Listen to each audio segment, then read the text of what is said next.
Hey guys, welcome to Graph Theory Day 4. Today we're going to talk about Euler circuits and paths. All right, so just for a minute here, we need to think back to one of the first lessons that we did here in the Graph Theory unit, where we talked about the bridges of Königsberg, and I talked to you about this superstar of mathematics named Leonhard Euler, and I told you he was kind of like the Michael Jordan of mathematics, and he created this entire branch of mathematics.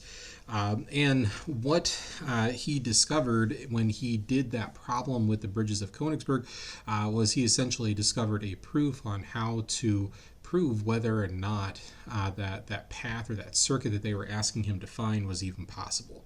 All right, and when you are the guy that discovers an entire branch of math, you get to name all kinds of things after you. So one of the first things we're going to talk about here is this thing called an Euler path. All right, now an Euler path is a path that goes through your network graph and uses every edge, and this is important, every edge in the graph exactly once. In other words, once you use an edge, you can't use that edge again, so there's no repeats, right? And also, because it's a path, right, you can start in one place and end in the other, okay? So you don't have to return to the starting vertex. Now, you might be thinking, we've seen some problems like this. You've asked us to do this before, and I have. And in some cases it was possible, in other cases it was not possible to find one of these things. So we're going to talk about how to determine quickly, just by looking at a graph, whether or not an Euler path is possible. And we're also going to talk about something called an Euler circuit. All right, so real quick, before we get into the circuits, let's look at this first example. So in our graph shown below, there are several Euler paths, right? So if I'm looking at my network graph here, there are several paths that we could consider to be Euler paths, right? And I actually give you one right here. So this is an Euler path, and the path is shown in arrows to the right. So here's what they did. They created this graph. The first thing I'll point out here are these numbers. These numbers, they're not weights, okay? They're just indicating first movement, second movement, third movement, fourth movement, fifth movement, so forth and so on. And you'll notice that they put arrows on the edges to indicate which direction they were moving. All right, so let me show you how they went from this to this. All right, so if you notice, the path starts at C, right? So I'm starting at C, and it's telling me I'm going from C to A. All right, so if I go from C to A, I'm heading in this direction. So I'm going to put an arrow on the end of that edge, indicating that I went from here to here, and that was my first movement. Okay, after I'm at A, I go to B. Right, so when I go from A to B, I'm heading this direction, and that's going to be my second movement, indicating now, so I've used this edge and this edge. Now I'm at B, and from B I'm going to go to D, right? So B to D, so I'm going to put an arrow here going to D, indicating my third movement, and then from D to C, so I'm going to here, and that'll be my fourth movement, and then from C to B, so using the last edge down here, I'm going this way, and that would be my fifth movement. And now you can see all of my edges are marked. I didn't repeat any of the edges, and that is how you create this graph that they got here. So this is just a way of marking your graphs that's systematic and gives you a little bit of process so that you can keep things organized. And I wanted to show that to you because I thought it was pretty neat. Maybe it'll help you in the future if you run into these problems that ask you to actually find an Euler path or an Euler circuit. So let's take a look at what an Euler circuit is. Very much like an Euler path, it is a circuit, okay, circuit that uses every edge in the graph with no repeats. In other words, you have to use every single edge exactly once, right? Now, being a circuit, right, you have to remember the difference between a circuit and a path. A circuit starts in one place and it has to end in that same place. So wherever you start, you have to come back to the start when you are done. Right? And since it's an Euler circuit, you have to travel every single edge exactly once. All right, so let's take a look at an example here. So we've got a graph. This is our network graph. We want to travel through this thing. We want to use every single edge exactly once and return back to where we started. All right, so and I actually give you an Euler circuit right here. I give you a couple of them. All right, so I'm going to show you this Euler circuit down here on this graph. So we'll show you how you get something like this one more time. All right, so we're going to start at A and we're going to go to D, right? So going A to D, put an arrow, mark it with a 1 for my first movement. All right, then we're going to go from D to E, right? So arrow, second movement. All right, once I'm at E, I'm going to go to A, so I'm going back to A. Remember, you can go back to a vertex as many times as you want, right? You just can't use an edge more than once. All right, so now that I'm back at A, I'm going to go to C. So we're going to go to C here. I'll mark that with a 4. That's my fourth move. And then from C to E, so we're going back up here to E for my fifth move. Again, mark it with the arrow so that I know I'm going this direction.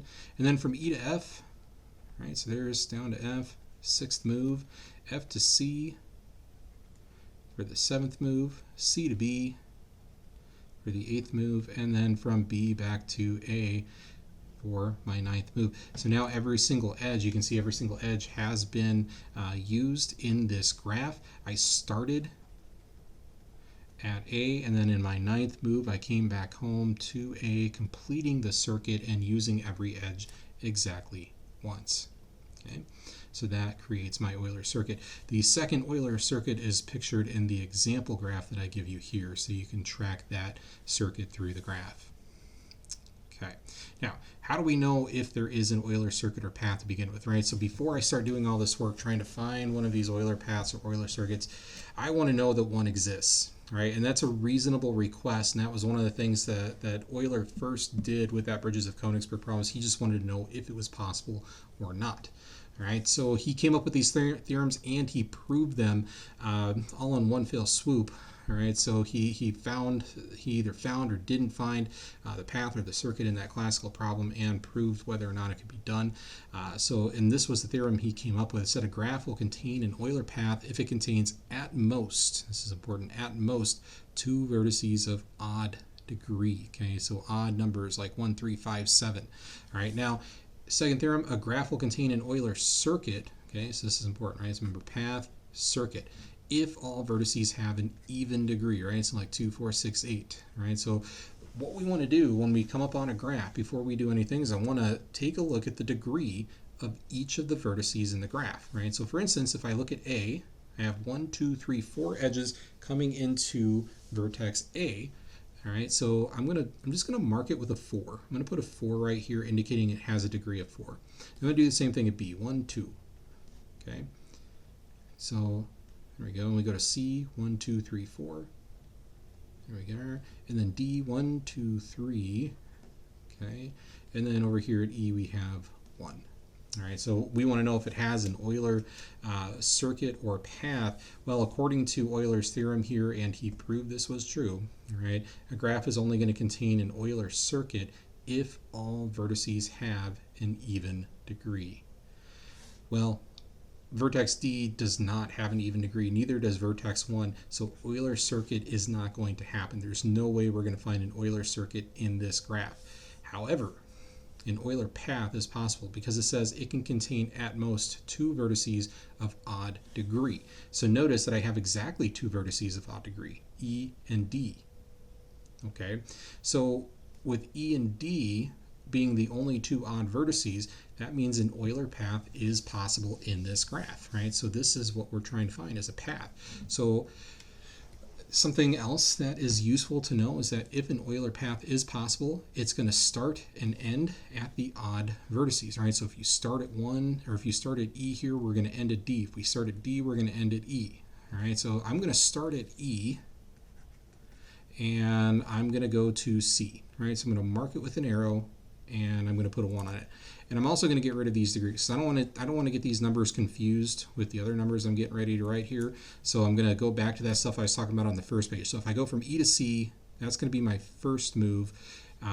And I'll mark my C over here as I build my path. Now from C, I'm going to go up to A. There we go, and I'll mark that with my second move. So I'm going to go E, C, A. And then let's go from A to B.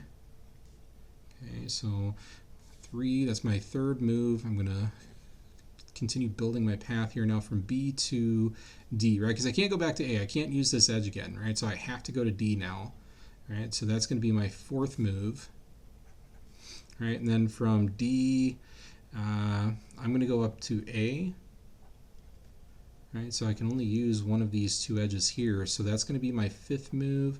And so we went back up to A, and then from A I can go back down to C. In fact, I don't have a choice, right? Because all the other edges have been used. So I have to use this edge right here. So put my arrow on that, and I'm going to mark that with my 6th move. And I built my circuit. So now I'm going to go from C, and I have to go back to D. It's the only edge that is left. And we'll mark that with my 7th move. And mark the D. There we go. I think that uses every edge. 1, 2, 3, 4, 5, 6, 7. Yep, that's every single edge has been used. And I started in one place, ended in another, making it a path. So this is an Euler path. All right, one more. You might recognize this graph. If you don't, it's okay. You might remember that subdivision that I showed you again in the very first section of notes from Missoula, Montana, where the lawn inspector had to go up and down every street and inspect the houses. So this is taking that graph and converting it into a network graph with vertices and edges. Okay, so remember all the edges represented streets. All of the vertices represented the intersections of those streets. They want to know, is there an Euler circuit in the housing development from the lawn inspector graph that we created earlier? All right, so we don't actually have to find it here. We just need to know if it exists. All right, so I'm going to go through. I'm going to mark each of these vertices with their corresponding degree and see if one does in fact exist. All right, so let's start down here. This vertice has a degree of 2, so I'll put a 2 next to it. This one has a degree of 2. And again, we're just looking at how many edges come into each vertice. So for again, like this one, it's got 2 edges coming into it. All right, now I get here. Okay, so we've got 1, 2, 3. Well, guess what? We just got an odd vertice, so circuit, not possible. However, let's keep going. Let's see if a path might be possible. Okay, so I'm going to go up to this one. Let's see, we got 1, 2, 3. Okay, so that's another odd vertice, which is okay as long as we don't have any more. Okay, at most, we can have 2. Right now we have 2. All right, so if we get another odd, an Euler path is also not going to be possible. Okay, so let's keep going through these. This one has a degree of 2. Go up here. This one has a degree of 2. 1, 2, 3, 4. Okay, 1, 2, 3, and there it is. That seals the deal. Now I've got 3 odd vertices, and Euler path is not possible, so we'd say neither an Euler path, ooh, bad handwriting, an Euler path or circuit exists in this graph.